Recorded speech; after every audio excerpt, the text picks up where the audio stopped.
come to order, please. The notice requirements of the Open Public Meetings Act for this meeting have been satisfied. A copy of the annual meeting notice was posted. It was sent to the press, the Down Beach Current, posted on the bulletin board in the municipal building, on the municipal website, filed in the office of the municipal clerk. Would you please turn off all electronic equipment as we stand for the Pledge of Allegiance? Attention, salute. I pledge allegiance to the flag of the United States of America, and to the republic for which it stands, one nation, under God, indivisible, with liberty and justice for all.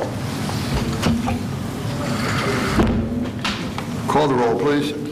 Mayor Becker? Here. Commissioner Amadeo? Here. Commissioner Blumberg? Here. Okay. For discussion today, item 1 is the electric aggregation. Mr. Abbott, are you prepared for that? I am prepared for that, Mr. Mayor. Thank you. I have been looking into this. Turn on your speaker, please. Turn the mic on. How's that? Can we hear me? But not too close, because then it distorts it. Okay.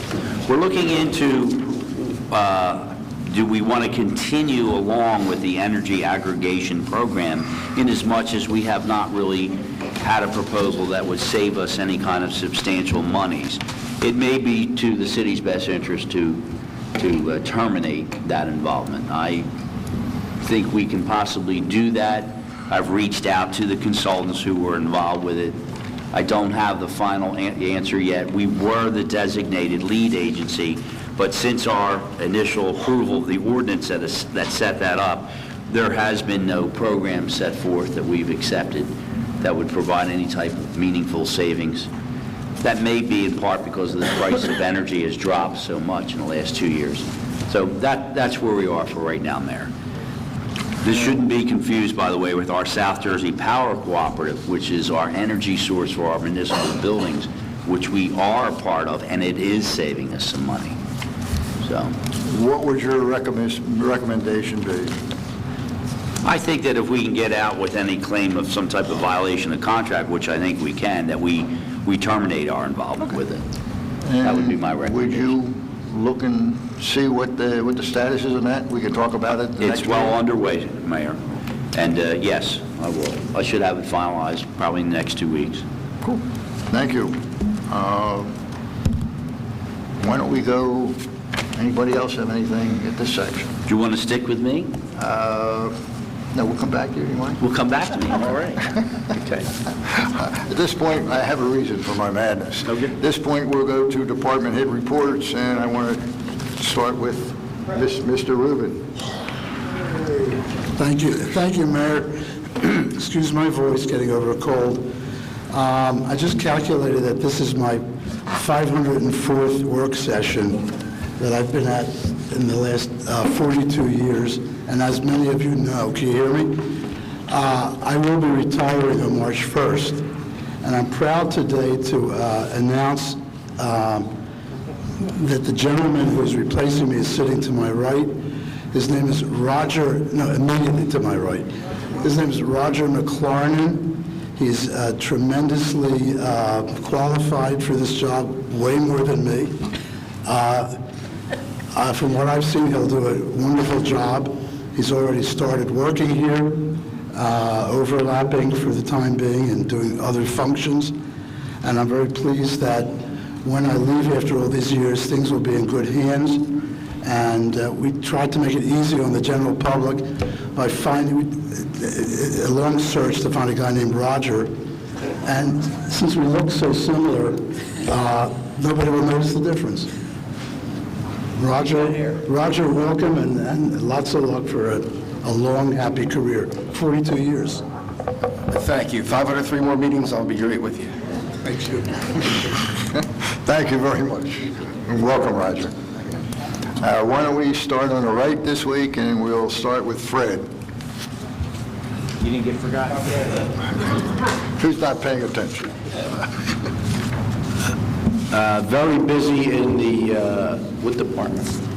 IT. In the IT department.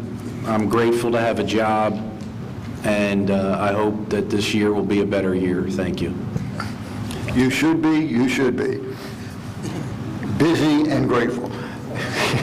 Maureen. Everything's good. I see that the reappointments are on for the public defender and the prosecutor, so thank you very much. I do want to thank Fred. I had a problem with my computer. Monday I came in, and it wiped everything out as if it was a brand-new computer, and he, within a day or so, had everything back restored. I couldn't do anything, so I do appreciate it. Job security. Oh, sure. But other than that, and welcome, Roger. Glad to see you. I came in over the weekend. Thank you, Maureen. Jim? I think we had a good, productive meeting today at City Hall. Worked a couple kinks out, and I think the vendors and the architecturals and the engineers are going to all work together. There's been some issues going on that needed to be addressed, and I think everybody's on the right path to getting these all resolved. And thanks to the mayor for going down there and taking care of that. But the big problem I have today is, Raj, you're off on your numbers. It was 768 commission meetings, 384 planning board meetings, and 46,080 applications you approved in all the years you've been here. So congratulations on all those numbers you got. If I had any hair to tear out, I would do it with those numbers. And by the way, she got her computer fixed. I never got my scanner. I'm retiring. The meeting never gave me... Oh, thank you. That's all I have. Roger? Anyone? Looks like I'll be here a little bit longer than to catch up. Your turn, Roger. You have anything else? But department head? Busy as hell. It is busy. Johanna, do you have anything today? There's nothing to report from the clerk's office, but I look forward to working with you, Roger. But I am not lasting 800 meetings. Mr. Abbott, we're back to you. Mayor, just a couple of things. You saw, perhaps, elected officials, the proposed agreement draft for that strip of land on Quincy Avenue. The homeowner that owns the property adjacent has met with Rich Deeney and I last week to pursue that potential purchase. And what we would do is follow the same process we follow with Rumson Avenue, so that we get a new bulkhead, not only along that strip of land that the city currently owns, but also along the Quincy Avenue street end bulkhead, which is a very old, dilapidated bulkhead. That's a part of our ongoing program to, I guess you could say, fortify our ocean front and come up with new seawalls, and also to get these properties that don't generate any tax revenue sold. So you saw the essential terms. I'm sure you'll have questions on this. The homeowner is enthusiastic to purchase that strip, which would be a combination of cash and construction of the bulkhead, which once again would be under our city engineer Ed Wahlberg's guidance and standards. So we're moving forward on that. I also was contacted by the attorney for that Rumson Avenue piece as well. They too want to purchase and rebuild the bulkhead along the, I'll call it the northeast side of Rumson Avenue. That was as recently as an hour ago. So we are making some good moves on that. We have our dredging effort. We have another conference call with the DEP and Mr. Rutello and numerous other parties on January 8th. That's a call-in number, and the state tells us where they are and changing some of the regulations, and otherwise trying to move along the dredging process for not just Margate, although Margate's kind of a leader on this one, but Atlantic County in our area. One other thing, we had a Coastal Coalition meeting this morning. I found this very interesting, that the flood insurance maps were basically ready to be released, but New York City has challenged the methodology by which the elevations for these flood maps. Do you understand this, Jimmy? I guess you're an expert on this. I know. Well, you are. You know this stuff inside out. That's being challenged by New York City. And oddly enough, talking to one individual involved there, Atlantic City in our area was used as an example as how their methodology was incorrect, meaning that the elevations that their flood mapping came up with, New York City is challenging, saying it's wrong, and they're using us as a prime example that the flood elevations are wrong. I found that very interesting. The bottom line is it's going to work through the appeal process. We probably won't see those official maps till when, Jimmy? 2017? That's what I'm seeing. But Ed had pointed out a couple of the streets were incorrect or they're misnamed, or misspelled, and Wow. and they made a big deal about it. They're like, why are you appealing these? And we're saying we're just wanting to correct names on the streets. But I just can imagine what this new hydrology or hydrostatic. Anyway, it's a hot topic for us. Eddie, if you want to make comment on it, fine. No, It's- what Jimmy's referring to is they could not get our street names correct. I mean, we have 2 Rumsons and no Thurlow, and no Fulton, and 3 Fremonts. It was something that's on Google Earth. So I don't have a tremendous amount of faith in their mapping ability at this point. Well, my point was this, is that these long-awaited flood insurance maps, we're going to have to wait longer because the method, not the names of the streets so much, but the method of the elevation requirements has been challenged, and one of the examples was our island that they thought was done incorrectly. Interesting, it's something we can't control, but has great impact upon us.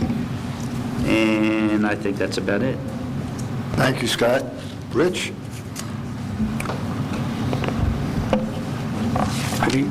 Good evening, Roger, welcome, and Roger, farewell.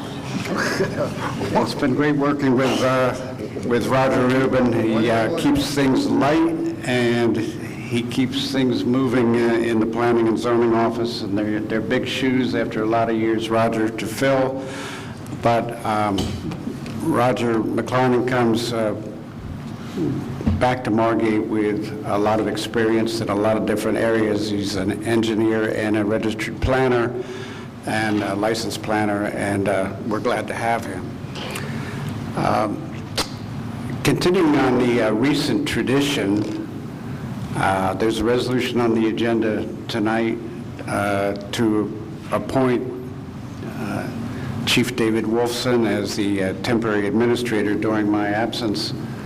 Once the temperature gets below 32, I'm not allowed to work in Margate for a while.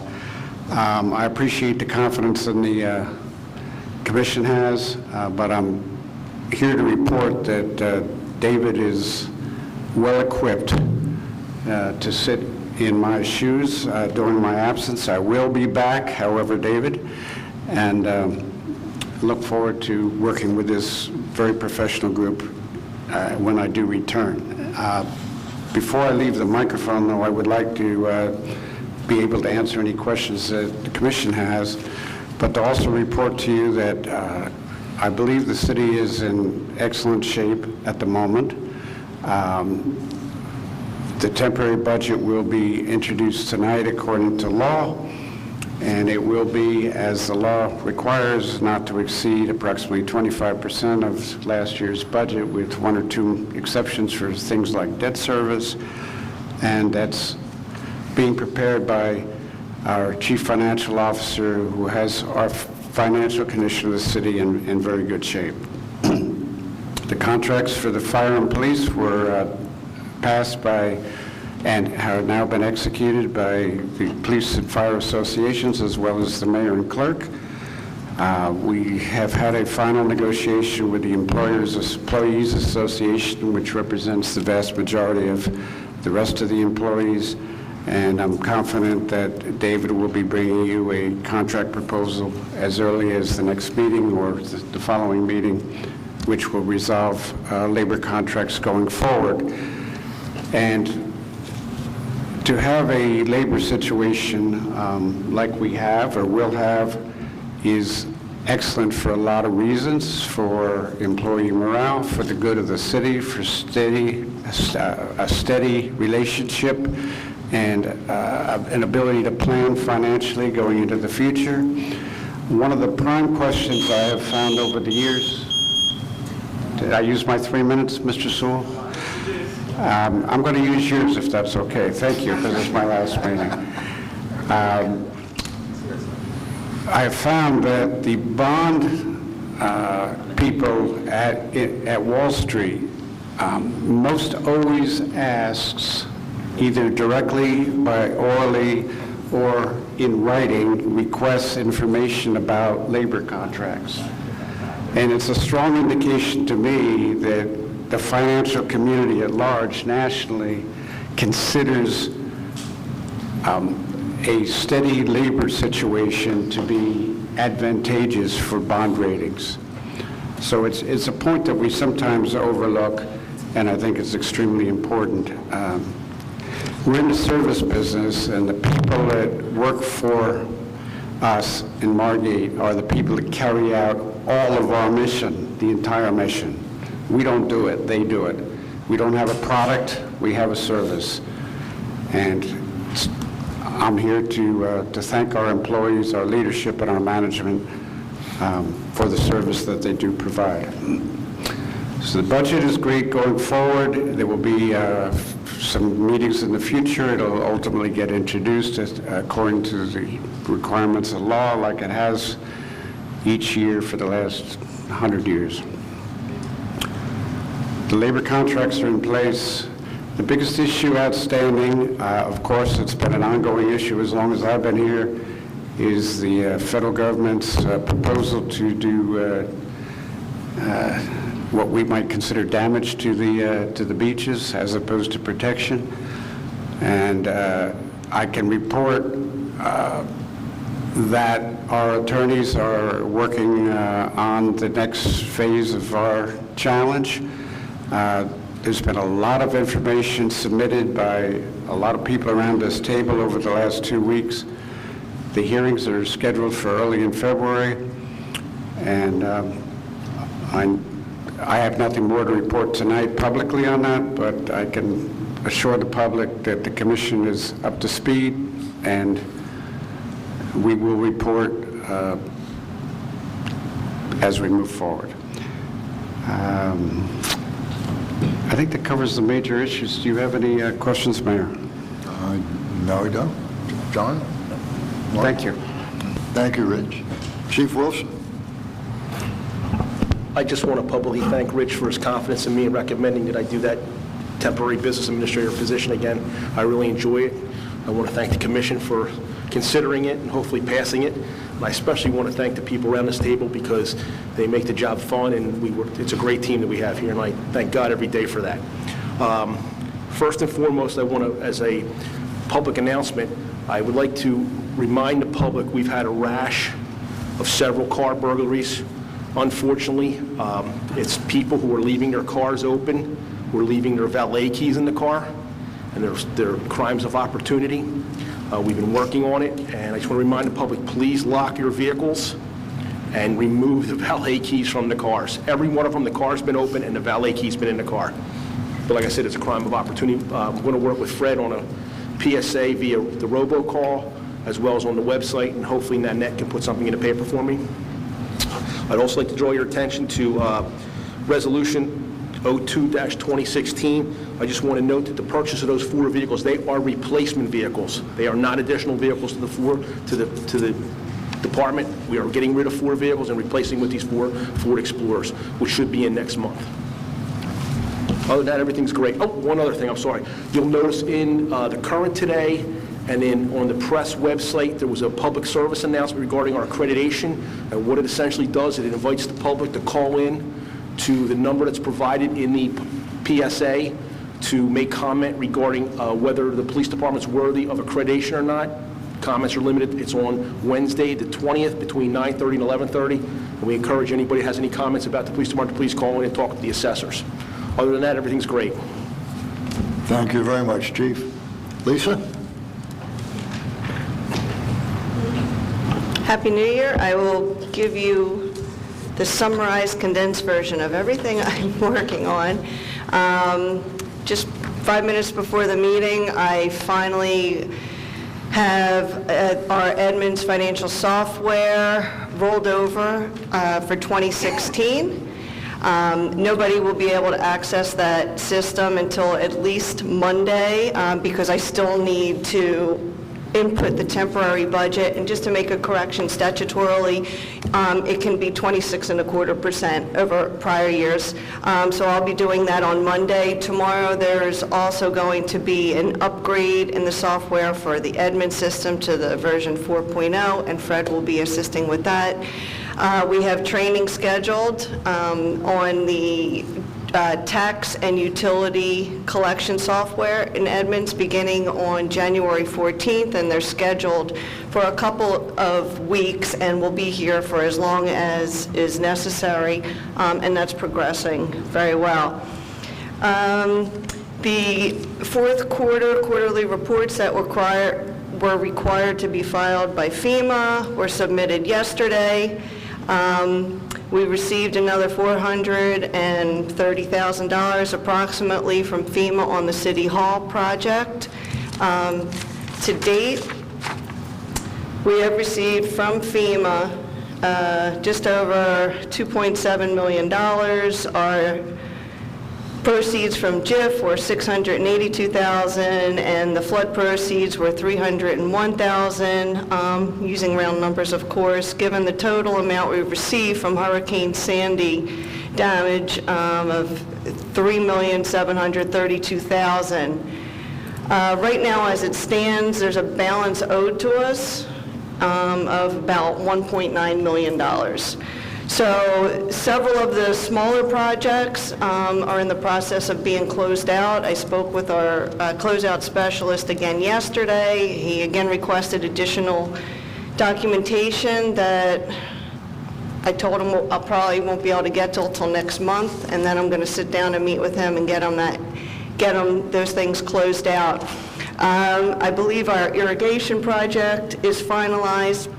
So as soon as all the billing is finalized with that, I will be submitting a request for reimbursement on that project. I think that does it for FEMA. I also submitted the fourth quarter report for the hazard mitigation grant for the emergency generators here. We're owed $176,500, and as soon as the final there's a couple things to do, and I'm sure Ed will report on that, and as soon as the billing is complete on that, I had already contacted Dan Gray of the OEM, Office of Emergency Management. He's going to meet with me in February, and we're going to get that closed out. Total project costs to date are about $457,000, which will get $176,000.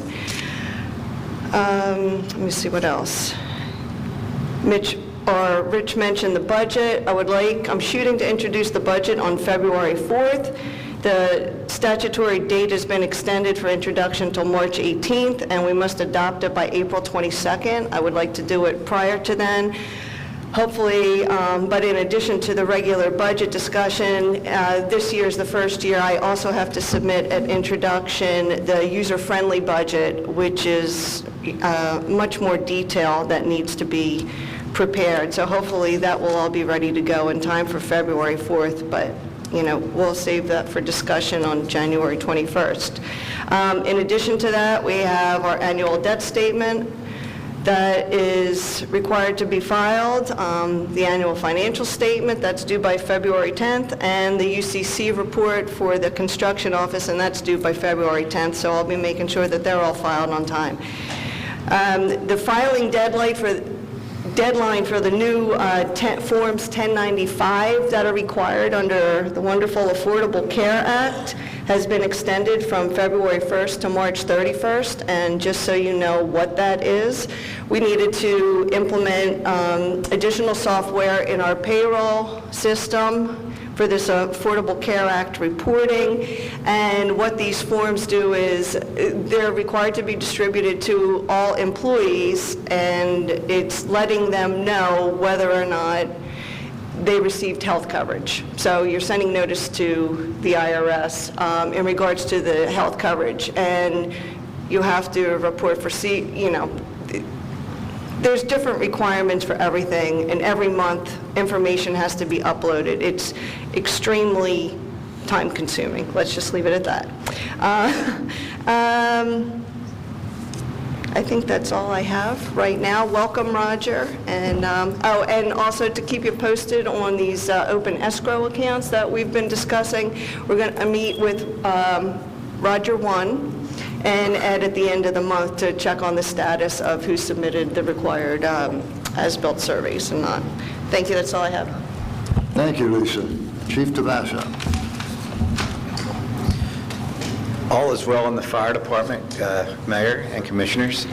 One reminder I would have for the public and also for you is we've been very lucky with our weather this year, but we need to remind everyone to winterize their homes, make sure all outdoor water is off. Also, interiors that they're kept warm enough so pipes don't freeze. Even with the short couple days of a freeze that we had some broken pipes in homes, which creates a hazard, and that's why we respond, because wires get wet and stuff like that. So just a reminder, if you know anybody, also to remind them to do the same. I know the city's already put things out about that in the flyers. Just a quick note about the labor relations. I'm really happy with the way things have gone on the fire end, and I know things have gone smooth also for the police.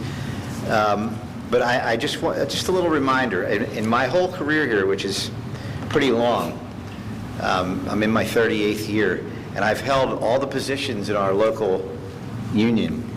I've never in all those years with a contract signed and in effect at the first of the year. So it's kind of something to note. In the last 2 contracts, that's been achieved. And I think that that's a very positive thing to mention from a city point of view and also from the labor union point of view. So I just want to thank everybody involved, Rich, John, Mayor, Maury, thank you. That's all I have. Thank you, Tony. Ed? Okay, I'll start with the road program. Harding Avenue from Monmouth to Winchester. The water and sewer mains are complete. The curb and gutter is approximately 80% complete. On Amherst Avenue from Harding to Washington, the new water main and services are complete. The Monroe Avenue was just started. They installed the well points, and the pipe work has commenced. The 1 South Washington building, we had a job meeting there today. I thought it was very good.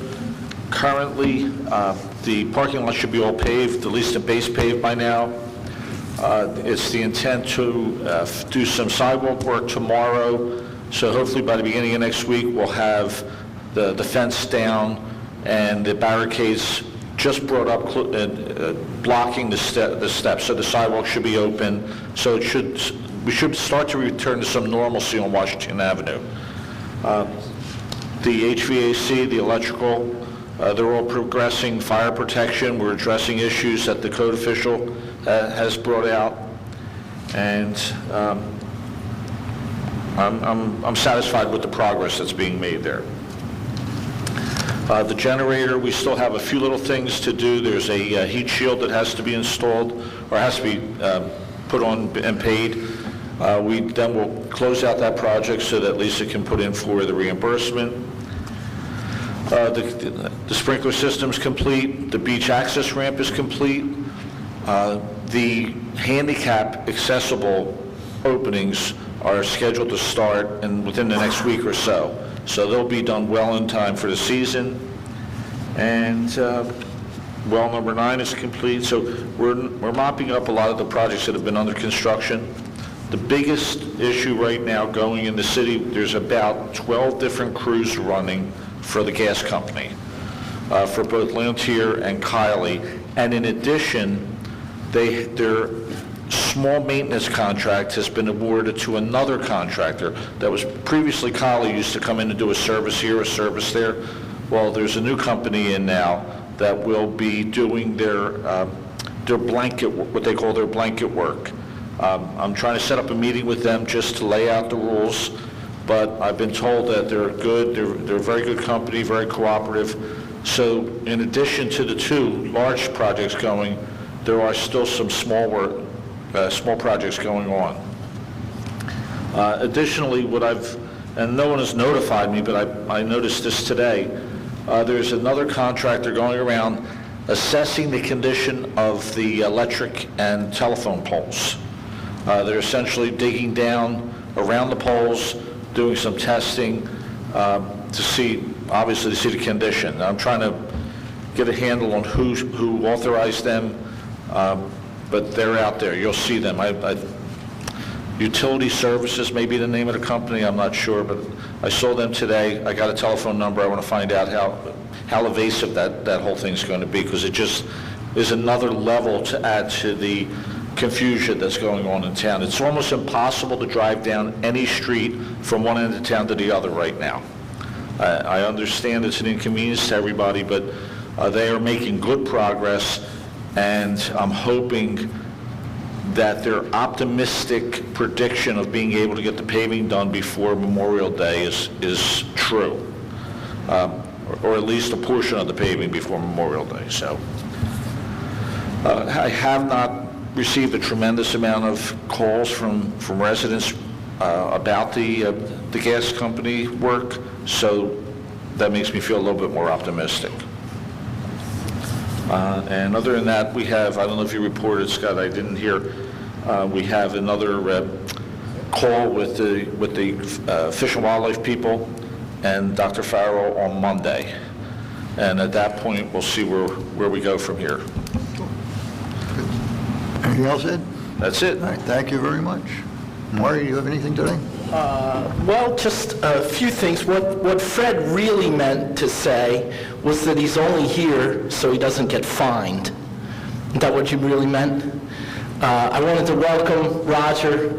It's nice to have you back. I won't say goodbye to Mr. Rubin because he still has 2 months left to work, and we expect that he's here every day from, how many? Oh, okay. Excuse me. 7 weeks. And he's going to put in extra time. But who's counting? And he's going to put in extra time. And finally, thank you. And Rich, have a great trip. We will miss you and can't wait to have you back. Thank you, Maury. John? Thank you, Mayor. I'll just echo the sentiments of everybody. Roger, without a doubt, you still have 7 more meetings, so you can add that to it. Okay. No, we have this. We have 1 more meeting in the month of January, 2 in February, and 2 in March. You're not leaving until April 1st. March 1st. I thought it was April 1st. You snuck one in on me. You know what? I must be losing it because I go to sleep at night dreaming about Fred. Roger? No, about Fred. I go to sleep and I'm laying in bed and I'm going to say, my cell phone didn't work. I gave it to him, he fixed it. I needed a computer. I called him, I said, we're hiring a new guy. 3 hours later, a computer set on his desk. One's on my desk. What would we do without you, Fred? You'll find out soon enough. I hope not. I hope not. Fred, we have that on tape, Fred. But I do want to welcome Roger McLernan back to the team, and I think he will be a great asset moving forward. He has many talents, and there was interest by several individuals in the position to replace Roger Rubin. And as I reviewed the resumes of individuals, I have to tell you, I've never seen a resume that was not only all-inclusive, but you have a work ethic and so much experience, and with your titles, you're going to be absolutely a great addition to the city. So we really look forward to you really taking over the roles from Roger as we move forward, and we look for good things in you moving forward too, Roger. So I'm happy to have you on board. Thank you very much. And, you know, Chief, when you say about the contract negotiations, I really appreciate your comments, and it was very well said. And I have to say one thing, that what we all do, we all appreciate the employees that work for our city in all our departments. As Rich said in his farewell speech, temporary farewell speech, that they're the ones that are out there doing the jobs and making us look good. But more importantly, through the negotiation period with both the police and fire department, the thing that I cherished the most was the appreciation that our employees have of the job that they have working for the city of Margate.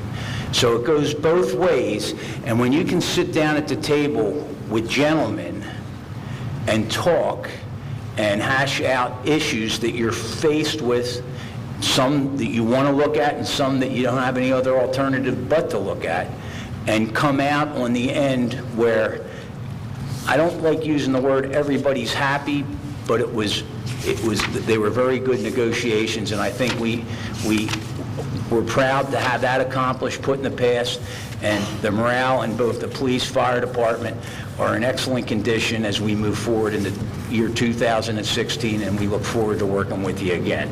So thank you for that. That's it. That's all I have to say, Mayor. Yeah, Mayor, just one other thing. Again, Roger and I are friends, and I'm looking forward to working with him. Now you tell us.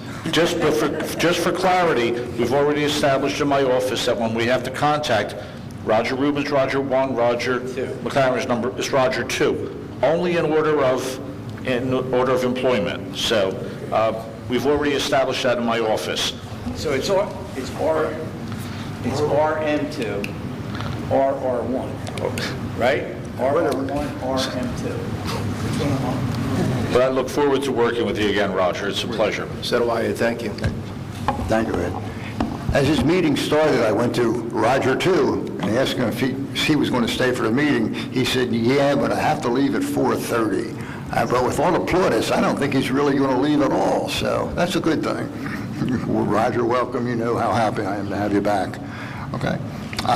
Quick update on the Ventnor pump station. We're getting real close. Jimmy and I were up there a few days ago. They're waiting for the electricians to finish wiring and everything. Everything else is pretty much done except for a fence. So we should be having that on board hopefully by February. One other thing, Rich, I really don't want you to leave, but I'm really going to miss you.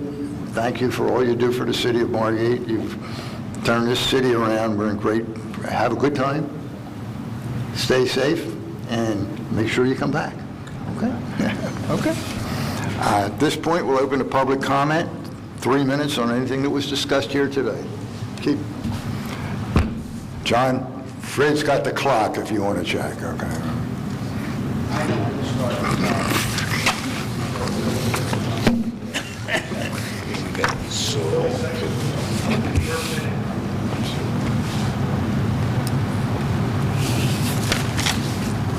Sewell, 22 West Drive, following up on the remarks of our esteemed solicitor, we still need further clarification and further assurances concerning how this project of the dredging is actually going to transpire.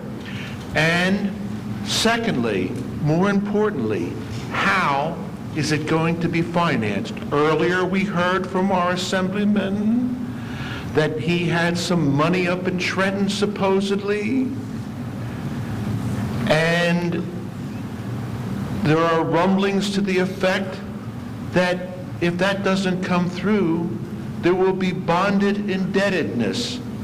And bonded indebtedness, as we all know, is the millstone around the taxpayers' necks, because servicing that debt and servicing the interest in that debt becomes not only onerous, but confiscatory to a large degree. I don't think that a project that benefits one class or one group of people should be borne by the entire tax base. And those that are bayfront and are going to benefit from this should carry the cost of it. And it should not be spread upon the general population and the general taxpayer. Can we have assurances either from the assemblyman or from our esteemed solicitor that we're not going to saddle the taxpayer with bonded indebtedness for a project that does not benefit 95% of the population? Tea time? Well, I don't know about how much it's going to cost, because a lot of it depends on whether or not the regulations are amended that we're trying to get the state to do to make it cheaper, so that instead of us having to truck it to a gravel pit 30 miles away, instead we can put it in somewhere much closer. I do fear, however, that unless we do something we will start to see a drop in our ratables and tax appeals for those bayfront homes that you are signaling out, because they no longer have boat access. And so their values will drop, having a negative impact on the entire city. So again, and I guess philosophically you can argue that it only benefits one class.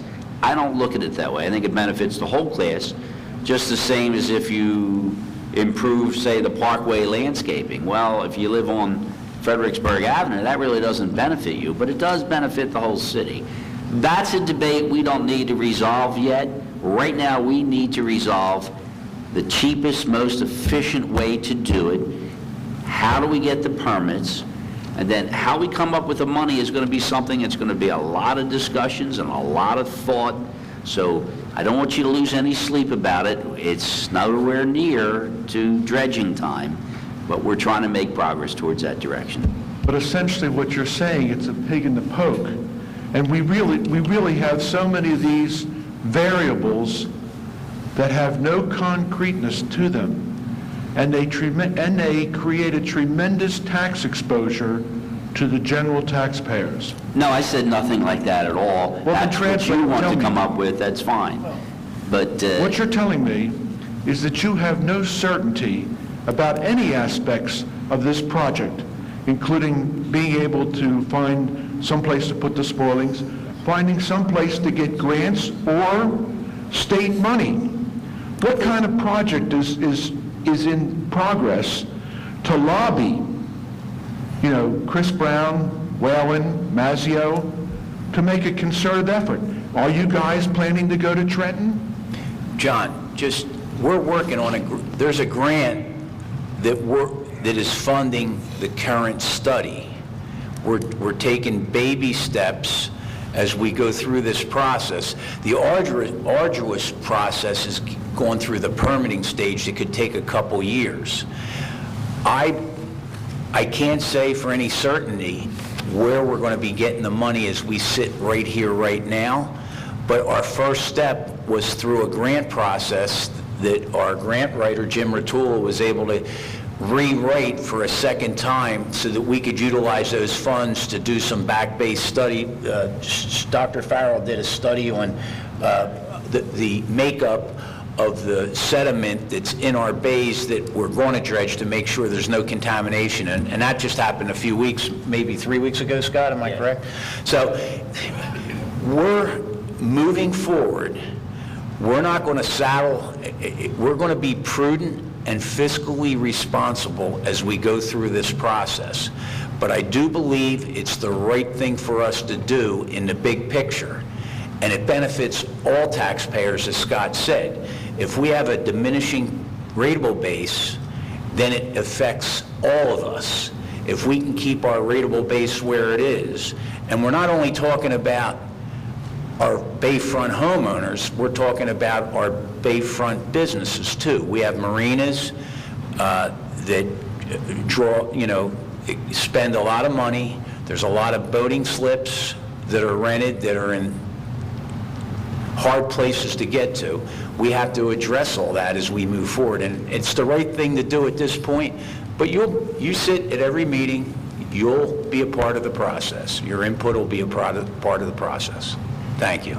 But I do hope that this project will be done in the most fiscally responsible manner. Absolutely. And my experience shows me that when you go out to Mays Landing and deal with that court, you're stonewalled. And thank you very much.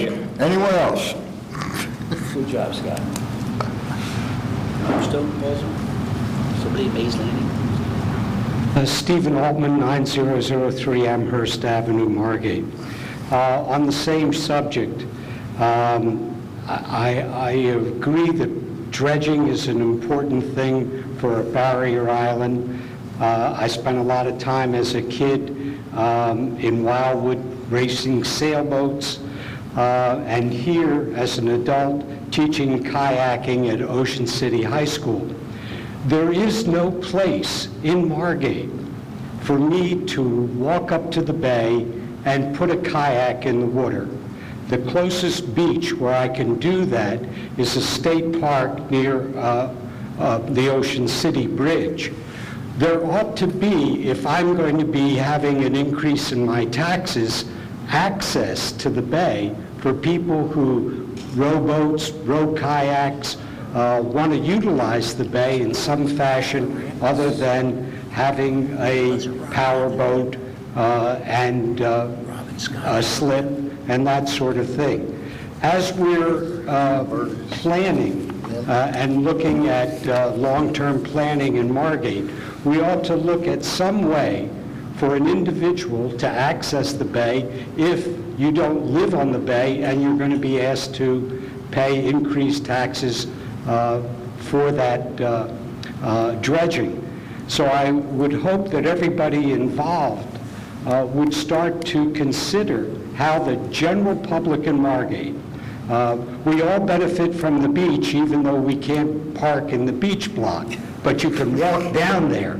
If I'm going to be paying increased taxes for people to have access to the bay, I'd like to have access to the bay as somebody who walks up there. So please consider it as we go forward.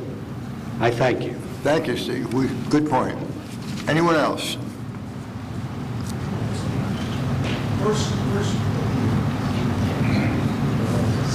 Steve Warner, 103 North Sumner Avenue. A couple of things I want to talk about. Number one, I'm glad to hear that these labor negotiations are going well. I remember when I first came here, started getting involved in the meetings and all, it was 3 years into a 5-year contract where the employees were getting 4% a year raises, which I just thought was egregious to the taxpayers. And it's been such a, and not done in a timely manner either. And things are done so much more professionally now. I just think it's great.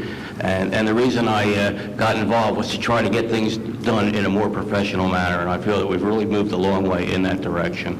So I congratulate everybody that is involved in that. That's number one. And number two, Ed, you were talking about the City Hall. I remember about 3 months ago or so, you said it was like 65% done, okay? And since then, I haven't seen any inside, I haven't seen any work at all, okay? It's still that you got the bare studs, there's no sheetrock. I mean, what's the holdup? It seems like it's taken forever to get that done. The Washington Avenue? Yeah, Washington Avenue. There's a lot of internal, the fire protection's going in right now, the HVAC's going in, the electrician's on there, is on site every day working. Right. The parking lot was paved today. Okay. Like I said, the sidewalk will be open, all the brickwork's done, with the exception of a small area. So take another look. There's a lot of work that's going on that's not visible, but the structural steel is all completed now. Right. So there's a lot of second floor work that's being done, old work. I just thought that like 3 months ago, maybe they would start sheetrocking and nothing's happened. Questions go to the chair. Questions go to the chair. If you have questions, ask here. Okay. Ask you. Okay. I'm sorry. I'll ask it. Well, Through the chair. you go ahead. There's a construction meeting today, Steve. Yes. We got everybody together and try to improve the communications between everybody. I think you'll see a big jump in the pace of that job as the next couple of weeks as we go forward. Okay, but you know, I'm in the construction business. And, We're looking for a good plumber. Plumbing, but I'm much more than a plumber, John. All right, thank you. Heating and plumbing. Okay. Anyone else? Is there a motion to close public comment? So moved. Second. Mayor Becker? Yes. Commissioner Amadeo? Yes. Commissioner Blumberg? Yes. Is there a motion to adjourn the meeting? I'll make that motion. I'll second it. Mayor Becker? Yes. Mayor Becker? Yes. Commissioner Amadeo? Yes. Commissioner Blumberg? Yes. Thank you all. We'll adjourn, reconvene 5 minutes.